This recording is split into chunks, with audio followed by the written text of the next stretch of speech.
Assalamualaikum warahmatullahi wabarakatuh. Hari ini kita masuk pada materi produk olahan susu dengan kompetisi dasar 3.5 menerapkan pengolahan susu dan 4.5 memproduksi hasil susu. Tujuan dari pembelajaran ini sendiri adalah yang pertama, mengidentifikasi macam-macam produk olahan susu dan yang kedua, untuk mengetahui prinsip-prinsip dasar pembuatan produk olahan susu. Macam-macam produk olahan susu bisa kita lihat dari gambar. Di sini ada contohnya, yaitu susu UHT, pasteurisasi, susu bubuk, susu kental manis atau SKM, susu fermentasi seperti yogurt dan kefir, keju, mentega, margarin, dan juga es krim. Yang pertama ada susu pasteurisasi. Susu pasteurisasi ini merupakan susu yang diolah melalui proses pemanasan dengan tujuan untuk mencegah kerusakan pada susu yang diakibatkan oleh mikroorganisme perusak, patogen, dan juga mikroorganisme pembusuk, serta untuk inaktivasi enzim dengan tetap menjaga kualitas nutrisi susu. Untuk metode-metode pasteurisasi sendiri terbagi menjadi beberapa macam. Yang pertama di sini ada LTLT atau kita sebut long temperature long time. Ini adalah pemanasan dengan suhu sekitar 62 derajat selama 60 menit. Selanjutnya HTST atau high temperature short time. Ini pemanasan dengan suhu 75 derajat Celcius selama 15 detik. Kemudian ada HAST atau Higher Heat Short Time. Ini pemanasannya sekitar 89 derajat Celcius sampai 100 derajat Celcius selama 0,1 sampai 1 detik. Dan yang terakhir ada UHT atau Ultra High Temperature, pemanasan dengan suhu 131 derajat Celcius selama 1 sampai 2 detik. Susu UHT ini memiliki tujuan untuk mengubah produk alami, yaitu susu mentah yang mudah rusak, menjadi produk yang tahan lama dan tetap tidak berubah tanpa pendinginan untuk jangka waktu lama, yaitu 6-12 bulan. Susu UHT ini biasa dikemas dengan kemasan aseptik atau yang biasa dikenal dengan sebutan Tetra Pak. Tetra Pak ini memiliki 6 lapisan pelindung yang bisa menjaga isi produk di dalamnya dari paparan cahaya, udara, bau, kelembapan, dan juga kuman yang menyebabkan makanan dan minuman menjadi mudah rusak. Selanjutnya kita masuk ke produk susu kental manis atau biasa dikenal dengan susu SKM. Susu kental manis ini terbuat dari susu murni atau susu evaporasi yang telah dipekatkan dengan menguapkan airnya, kemudian ditambahkan gula sebagai pengawet. SKM atau susu kental manis memiliki tekstur yang kental karena telah melalui proses pemanasan dengan suhu tinggi untuk menghilangkan kadar airnya. Dalam proses pembuatannya, susu akan ditambah gula yang dimana akan mengakibatkan warnanya menjadi sedikit gelap kecoklatan dan juga rasanya menjadi manis. Susu kental manis biasanya didistribusikan dalam bentuk sachet, box, dan juga kalengan. Susu ini lebih tahan lama karena kadar gulanya sangat tinggi, bisa mencapai 40-45%. Diagram proses SKM. Mula-mula, susu murni akan diuji dulu mutunya, lalu disaring, dan selanjutnya masuk ke tahap pencampuran dengan gula ataupun penambah rasa lainnya.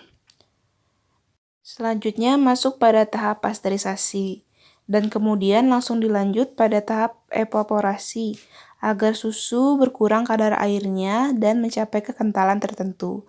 Pada saat ini susu harus secara berkala diaduk agar homogen antara gula dan susu murni, dan untuk mencegah pembentukan agregat lemak atau lapisan krim. Jika sudah mencapai kekentalan yang sesuai, susu bisa dikemas dan jadi produk akhir, yaitu berupa susu SKM. Susu bubuk. Susu bubuk merupakan produk susu yang diperoleh dengan cara mengurangi sebagian besar air melalui pengeringan susu segar, dengan atau tanpa penambahan vitamin, mineral, atau bahan tambahan pangan lainnya yang diizinkan. Susu bubuk ini merupakan hasil proses penguapan dan pengeringan dengan cara penyemprotan dalam tekanan tinggi. Tujuan dari pembuatan susu bubuk adalah untuk memperpanjang masa simpan dan mengawetkan susu. Susu bubuk ini memiliki beragam variasi, seperti contohnya ada susu bubuk full cream, susu bubuk half cream, Susu skim yaitu kandungan yang lemaknya hanya sekitar 10% dan whey powder. Whey powder ini merupakan bahan sisa dari proses pembuatan susu bubuk. Diagram proses susu bubuk. Di sini pertama susu murni diuji dulu mutunya, lalu masuk tahap penyaringan, pasteurisasi dan sterilisasi, kemudian diuapkan atau evaporasi, lalu masuk tahap pencaburan dengan mineral dan vitamin dan lain-lainnya. Kemudian homogenisasi, selanjutnya masuk ke tahap pengeringan. Setelah tahap pengeringan, ada finishing yaitu bahan tambahan sesuai formula. Di sini akan dimasukkan bahan tambahan sesuai formula dan kemudian akan dikemas. Yogurt adalah produk koagulasi susu yang dihasilkan dari proses fermentasi bakteri asam laktat. Bakteri di sini ada dua jenis. Yang pertama Lactobacillus bulgarirus dan Streptococcus thermophilus dengan atau tanpa penambahan bahan lainnya yang diizinkan. Bakteri-bakteri ini nantinya akan memicu proses fermentasi dari susu, yaitu mengubah laktosa pada susu menjadi asam laktat. Efek lain dari proses fermentasi adalah pecahnya protein pada susu yang menyebabkan susu menjadi kental. Dan hasil akhirnya, susu akan terasa asam dan kental. Berdasarkan cita rasanya, yogurt dibedakan menjadi yang pertama ada yogurt plain, yaitu tradisional, baunya tajam, rasanya asam dan tidak manis. Yang kedua ada fruit yogurt, yaitu dengan penambahan buah dan pemanis. Yang ketiga ada flavors yogurt, yaitu penambahan flavor buah dan pewarna sintetis. Diagram proses yogurt. Pertama-tama susu akan dipersiapkan, kemudian disterilisasi. Setelah itu masuk ke starter bakteri. Bakteri yang sudah disiapkan akan diinokulasikan pada susu. Kemudian masuk ke tahap proses fermentasi. Setelah tahap fermentasi selesai, masuk ke tahap homogenisasi. Setelah itu masuk ke tahap pencampuran baik dengan gula ataupun air dan penambah rasa lainnya.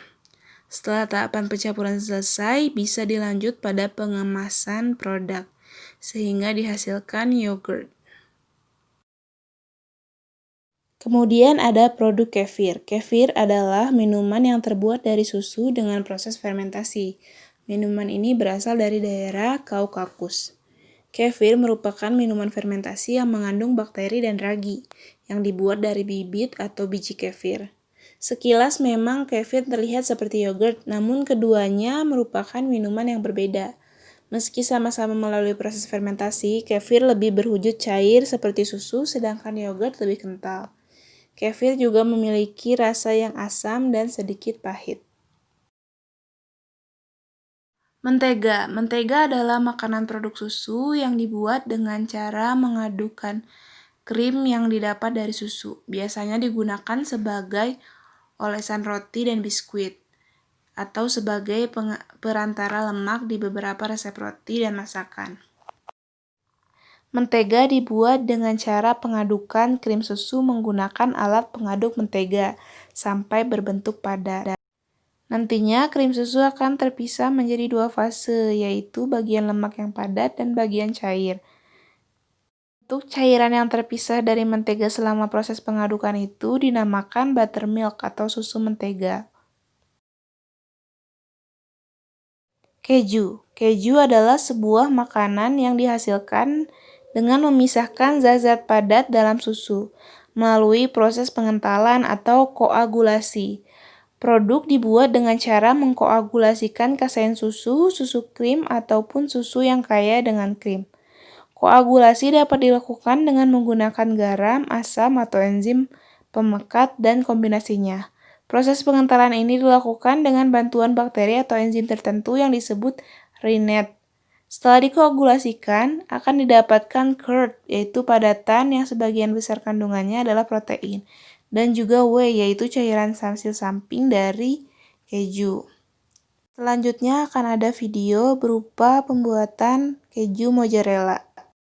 Sekarang kita ke tempat pembuatan keju mozzarella-nya yuk. Gak jauh kok, lokasinya di Sawangan, Kota Depok. Kenalin nih, Pak Tri. Beliau ini yang jagonya membuat keju di sini. Sebagai penggemar keju, Pak Tri memilih untuk menekuni pembuatan keju mozzarella. karena pengolahannya nggak perlu waktu berbulan-bulan sampai keju siap dikonsumsi. Bahan utama pembuatan keju ya susu sapi segar guys. Biasanya Pak Tri mengambil dari susu sapi Friesian Holstein karena produksi susunya yang melimpah. Terus ditambah dengan bahan-bahan seperti enzim rennet dan asam sitrat yang sudah dilarutkan. Asam sitrat berfungsi untuk menciptakan pH susu jadi sekitar 4,7 yang mengaktifkan enzim rennetnya. Oh iya guys, susu mengandung kasein ya, yaitu berupa butiran-butiran protein yang berikatan satu sama lain. Karakter protein dari susu tuh khas banget guys. Beda dengan protein produk makanan lain. Ikatan kasein inilah yang dipecah oleh enzim rennet sampai terbentuk gumpalan.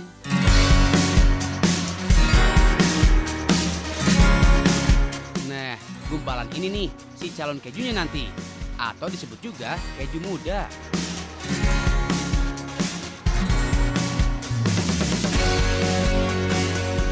Sebelum dimasak, gumpalan keju masih harus dipotong kecil-kecil supaya whey atau air limbahnya terpisah. Terus disaring pakai kain kasa buat misah whey-nya, sekaligus untuk memudahkan ketika memasaknya nanti.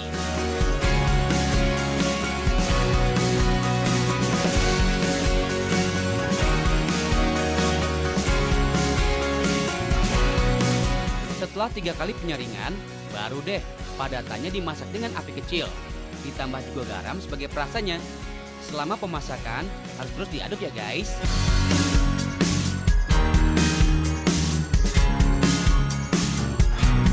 Kalian tahu nggak sih gimana tanda-tanda proses pembuatan keju mozzarella yang berhasil?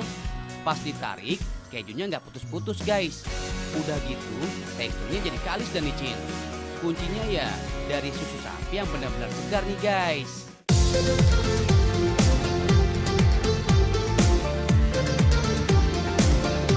Terus, kalian tahu nggak sih asal nama mozzarella? Nah, dari sini nih nama mozzarella berasal. Dalam bahasa Italia, mozzare artinya ditarik-tarik. Proses penarikan ini juga yang bikin tekstur keju jadi kenyal guys. Dalam sekali produksi, 50 liter susu cuma jadi 6 kg keju. Wih, makanya jangan heran kalau harganya lumayan mahal. Ukuran 250 gram dijual seharga Rp37.500. Terjangkau sih dibanding keju impor.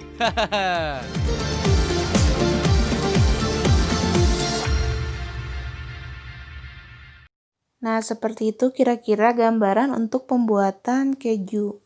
Selanjutnya kita masuk ke produk es krim. Es krim merupakan produk olahan susu yang dibekukan. Es krim merupakan jenis emulsi minyak dalam air. Komponen utama dalam es krim sendiri diantaranya ada yang pertama susu. Ini untuk memberikan flavor khas, creamy, dan juga tekstur. Gula sebagai pemanis dan menentukan titik beku es krim. Yang ketiga ada penstabil, yaitu untuk mempertahankan stabilitas emulsi. Contoh penstabil diantaranya ada gelatin dan CMC. Yang keempat ada pengemulsi, contohnya ada kuning telur, tujuannya untuk memperbaiki tekstur dan adonan. Yang terakhir ada perasa, biasanya susu akan diberikan perasa, contohnya vanila, coklat, dan strawberry. Untuk materi produk olahan susu dicukupkan sekian. Nanti kalian bisa cari tahu lebih dalam mengenai produk-produk susu lainnya bisa dari sumber website ataupun video di YouTube. Mohon maaf bila ada kesalahan. Wassalamualaikum warahmatullahi wabarakatuh.